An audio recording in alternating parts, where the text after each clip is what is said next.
Hello everyone, this is Gorax and today I'm going to show you Lunar Halo Radiance, a continental challenge in Season 2 that is available on the test server right now. Remember, test server, everything can change. However, we know from the Chinese version of the game that this is basically what we're going to have.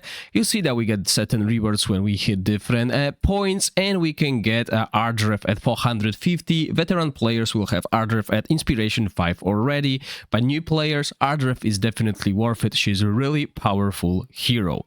When we go to Continental Challenge, these are the bosses that we're gonna face this season. But before we look at them, let's have a look at the rewards. I think they are pretty much the same as they were in previous season, and let's have a look at the rankings and ranking rewards. So yeah, it looks pretty similar, but my memory might be wrong, so let me know in the comment section down below if you think those rewards have changed. Now, the bosses available, we will have Chief Challenge Alton. Damage dealt by the ally summoned unit with the highest attack is increased by 360%. Each time a buff is dispelled from or blocked on enemy, allies gain one undispellable stack of 5% attack up, lasting indefinitely up to 20 stacks. So we're looking at 100% attack up as long as we dispel the buff or block Alton from getting that buff. And then when we look at the skills of Alton, can we see them here? Yes, we can. He will have control immunity, damage fall off after taking 200 million, and total damage bonus. Right, so his passive. When the hero consumes Rally to cast an ultimate skill, each stack consumed grants the hero one undispellable stack of attack up. So that's ours, is it? No.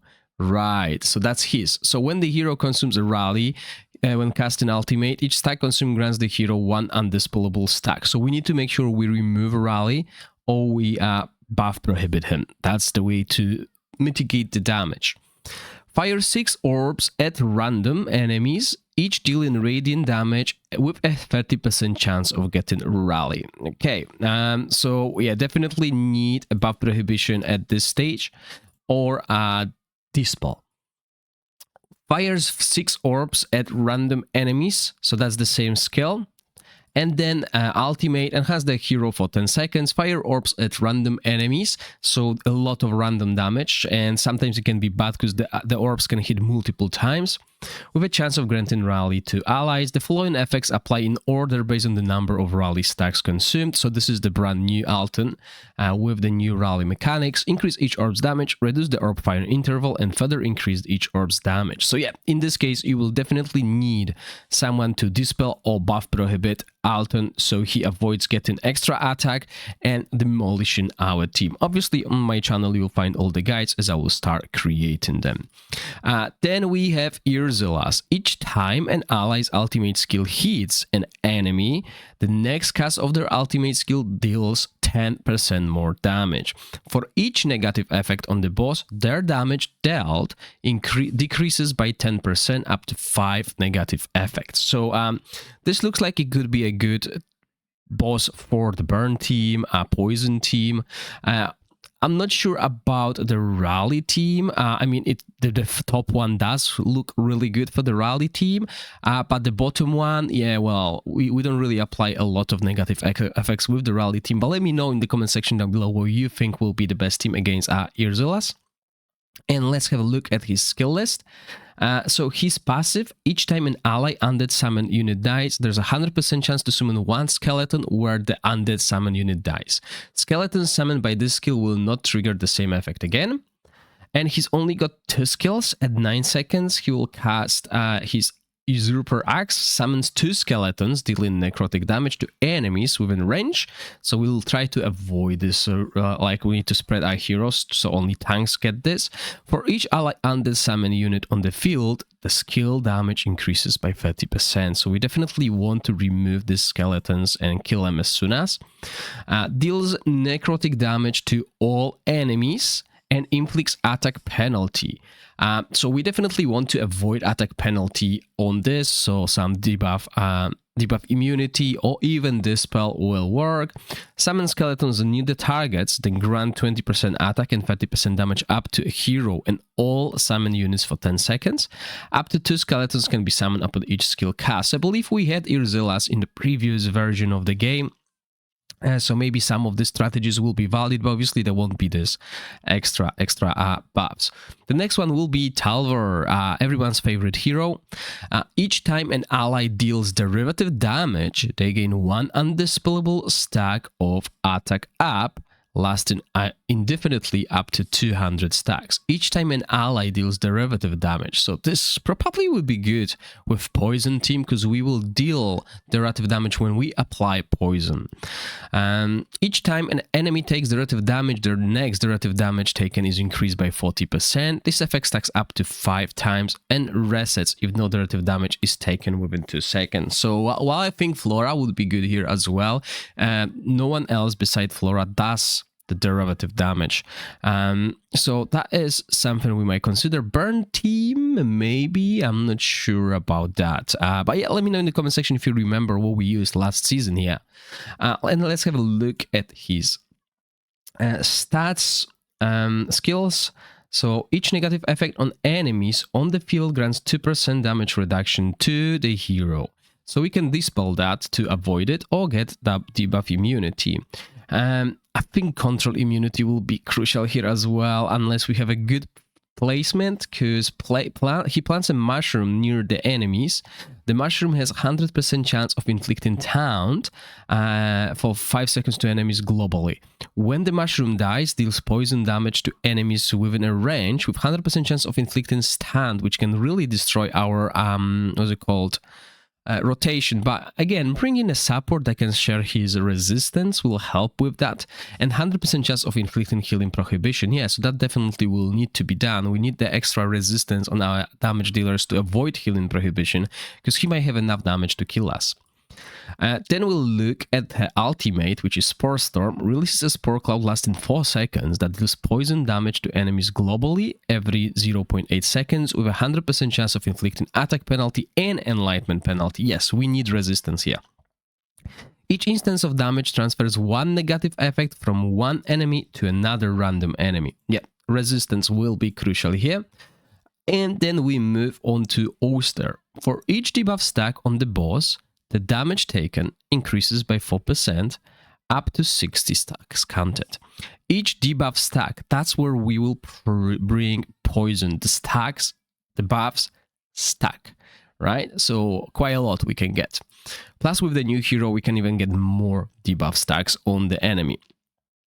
After an ally resists or dispels 1 debuff stack, they gain 1 undispellable stack of 1% damage reduction, lasting indefinitely up to 30 stacks. So once again, resistance, sharing resistance will work quite well. We'll get damage reduction. Let's have a look at his skills. He's gonna cast 3 skills. His passive, when shooting arrows with basic attacks or skills, the hero fires tracking arrow up to 2 enemies inflicted with frost. We did avoid that by placing 2 tanks in the front, and only they were affected with frost, or even now we're gonna build it with resistance, so there will be no one inflicted with frost. And chance to inflict frost for them. Damage dealt by the tracking arrow also recharges the hero ultimate energy, so we need to avoid that because we have this total damage bonus up. Fires 3 arrows at random enemies, each dealing cold damage with a 100% chance of ignoring 100% of their defense. Okay, so we will need to build our tanks with HP rather than defense, as these arrows will totally ignore it.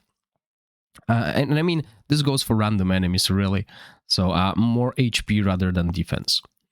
Jumps into the air and shoots a powerful arrow dealing cold damage to enemies within range with a 100% chance of inflicting frost. So this is why we'll need to have 2 tanks in the front like here.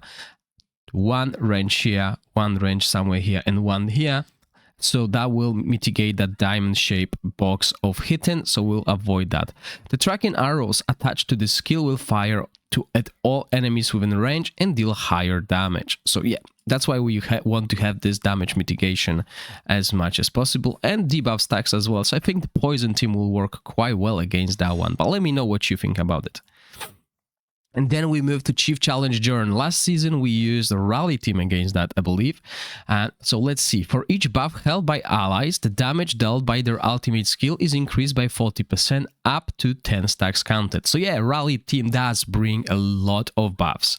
For each buff held by allies, damage taken is reduced by 10% up to 5 stacks counts. Makes sense. We still want probably to bring a Rally team, as there's a lot of buffs between the Radiant supports and the Rally heroes as well. So yeah, I had to jump into the game and into the fight to see we have 3 Journs. So we will need to try and group them together to deal extra damage with our AoE attack. And all of them will have the same skills as well as passive. So let's have a look at the first one. Damage dealt by the hero to targets with fewer than 5 buff stacks is increased by 50%. So yes, we need extra Rally, and we need other buffs on our heroes as well. His Flame Thrower ability, which will be cast in 9 seconds, will spray flames that burn enemies within range 5 times, each time dealing fire damage, and 100% chance of inflicting attack penalty for 10 seconds. So we want to avoid being in that line, and we want some kind of debuff immunity or dispel to increase our damage done.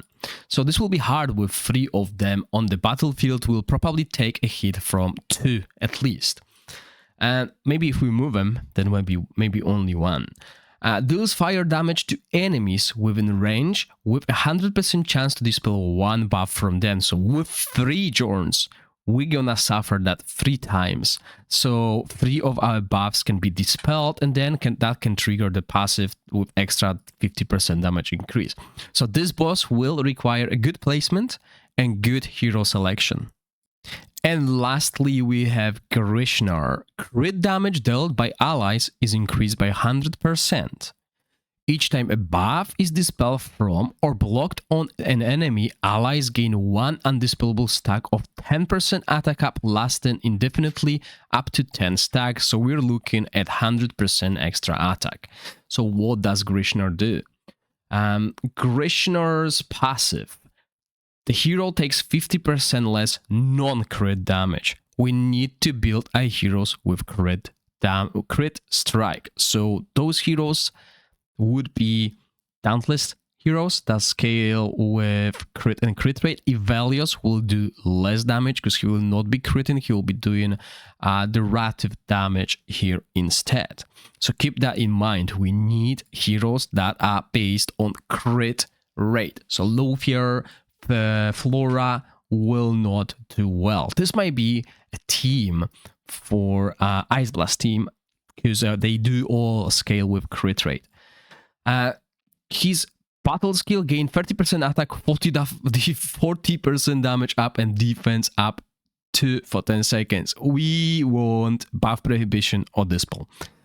No questions asked. This will hit like a truck when he gets to cast his ultimate. So what does this? Does this lightning damage to all enemies with 100% chance of inflicting defense penalty 2.